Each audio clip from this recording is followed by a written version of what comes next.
একটি দেশ যার নাম উচ্চারণেই অনেকের মনে ভয়, আবার অনেকের মনে কৌতূহল জাগে। কেউ তাকে দেখে মধ্যপ্রাচ্যের অশান্তির আগুন হিসেবে, আবার কেউ দেখে মুসলিম বিশ্বের একমাত্র সাহসী কণ্ঠস্বর হিসেবে। বলছি ইরানের কথা, কিন্তু প্রশ্ন হল, ইরান আসলে কতটা শক্তিশালী? ইরানের শক্তির মূল শিকড় পাওয়া যায় ১৯৭৯ সালের ইসলামী বিপ্লবে। সেই বিপ্লব শুধুমাত্র রাজনৈতিক ক্ষমতার পালাবদল ছিল না, বরং ছিল একটা জাতির আত্মপরিচয় খোঁজার শুরু।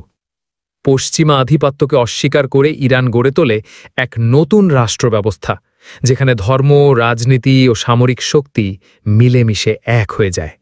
আজকের ইরান শুধুমাত্র একটি দেশ নয়, বরং একটি আদর্শ, যেটি নিজস্ব পথেই হেঁটে চলেছে ৪ দশকের বেশি সময় ধরে। সামরিক দিক দিয়ে ইরান কোনো সাধারণ দেশ নয়। তারা জানে তাদের ওপর হামলার আশঙ্কা সবসময় থাকবে, তাই তারা প্রস্তুত। বিশ্বের কিছু অত্যাধুনিক ব্যালিস্টিক মিসাইল রয়েছে তাদের হাতে।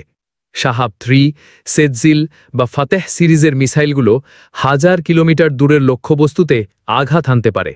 এদের নির্মাণও পুরোপুরি ঘরোয়া প্রযুক্তিতে। শুধু তাই নয়, ইরান নিজেরাই ড্রোন তৈরি করছে, যা যুদ্ধক্ষেত্রে বদলে দিয়েছে পুরো খেলা। ইউক্রেন যুদ্ধে রাশিয়া ব্যবহার করেছে ইরানের তৈরি শাহেদ ড্রোন, যেগুলো সস্তা হলেও মারাত্মক। ইরান জানে আধুনিক যুদ্ধ শুধু মাঠে হয় না, হয় মন, মেশিন এবং তথ্যের জগতে। আর সেখানেই আসে ইরানের সাইবার যুদ্ধে অদৃশ্য উপস্থিতি। ইসরায়েল, আমেরিকা, এমনকি সৌদি আরবের বিরুদ্ধেও তারা বিভিন্ন সময়ে সাইবার হামলা চালিয়েছে। কখনো জল পরিশোধন প্ল্যান্ট, কখনো বিদ্যুৎ কেন্দ্র। ইরান আজ বুঝে গেছে, যুদ্ধ মানে শুধু ট্যাঙ্ক বা কামান নয়, যুদ্ধ মানে হচ্ছে তথ্য, নিয়ন্ত্রণ আর প্রভাব। অন্যদিকে পরমাণু শক্তির প্রসঙ্গ এলেই ইরান নিয়ে উদ্বেগ বেড়ে যায়।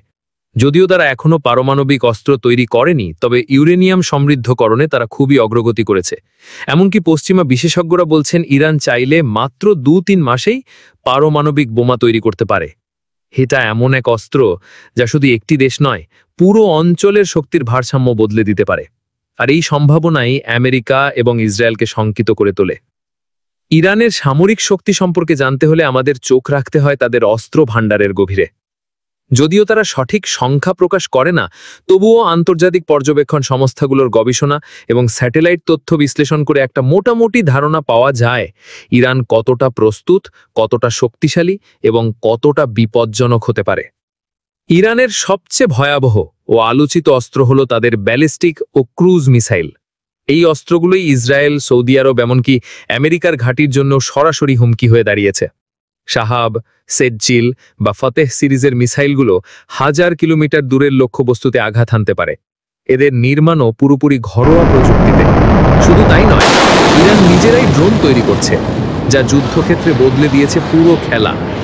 ইউক্রেন যুদ্ধে রাশিয়া ব্যবহার করেছে ইরানের তৈরি শাহেদ ড্রোন, যেগুলো সস্তা হলেও মারাত্মক।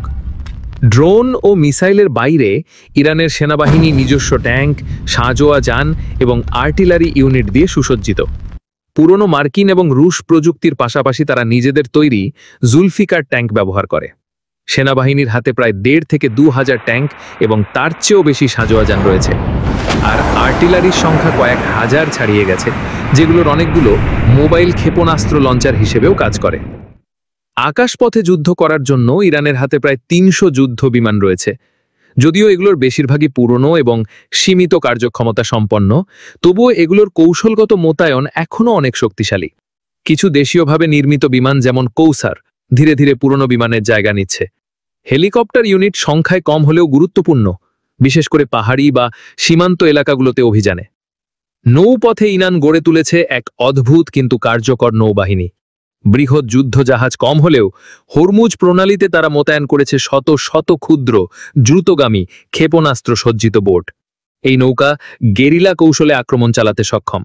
এছাড়া তাদের রয়েছে প্রায় ২০টির মতো ছোট ও মাঝারি ধরনের সাবমেরিন, যারা চুপি চুপি সমুদ্রের নিচে চলতে পারে এবং প্রয়োজনে ক্ষেপণাস্ত্র ছুড়তে পারে। তবে ইরানের সবচেয়ে দুর্বল জায়গা হতে পারে তাদের আকাশ প্রতিরক্ষা।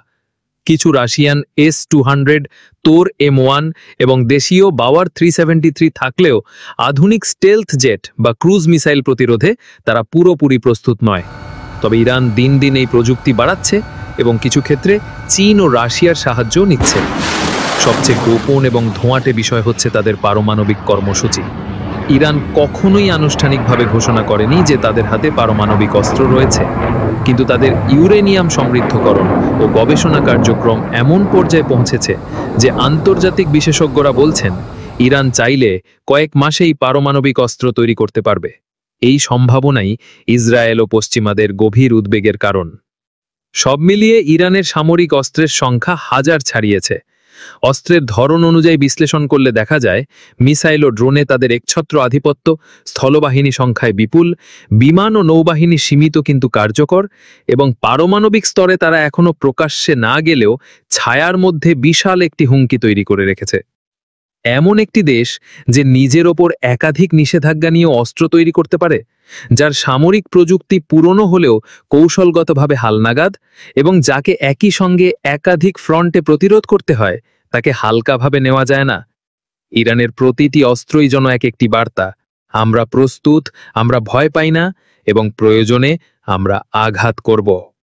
অর্থনৈতিক দিক দিয়ে ইরান অদ্ভুত এক অবস্থানে। তাদের রয়েছে বিশ্বের অন্যতম বৃহৎ তেল ও গ্যাস মজুদ, কিন্তু পশ্চিমা নিষেধাজ্ঞার কারণে এই সম্পদ তারা পূর্ণভাবে কাজে লাগাতে পারে না।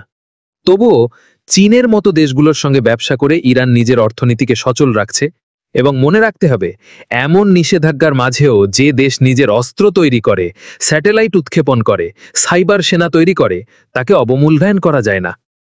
অন্য একটা জায়গায় ইরান অদৃশ্য কিন্তু ভয়ঙ্কর শক্তি প্রদর্শন করে, তা হলো কৌশলগত বন্ধু গোষ্ঠী।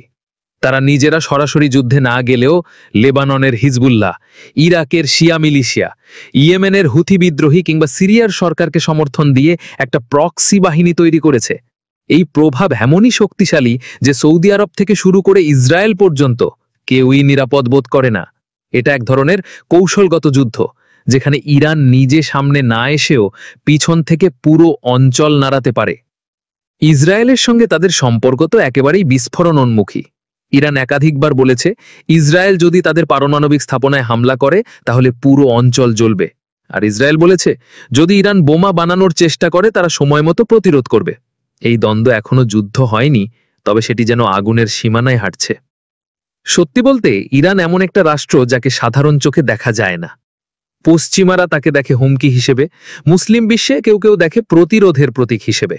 কিন্তু যেভাবেই দেখা হোক না কেন, এটুকু সত্য, ইরান আজ মধ্যপ্রাচ্যে একটি অপরিহার্য শক্তি। ড্রোন, মিসাইল, পারমাণবিক সম্ভাবনা, সাইবার যুদ্ধ আর আঞ্চলিক নেটওয়ার্ক সব মিলিয়ে ইরান এখন এমন এক শক্তি যার সাথে খেলা সহজ নয়। আপনি ইরানকে পছন্দ করুন বা না করুন, তাকে অবজ্ঞা করা সম্ভব নয়। আর ঠিক এই কারণে আগামী বিশ্ব রাজনীতির প্রতিটি গুরুত্বপূর্ণ বাঁকে ইরানের নাম আপনি বারবার শুনবেন। কারণ এটা এক যুদ্ধবাজ রাষ্ট্র নয়, এটা এক অপেক্ষামান শক্তি যা প্রয়োজনে ঝড় তুলতে জানে।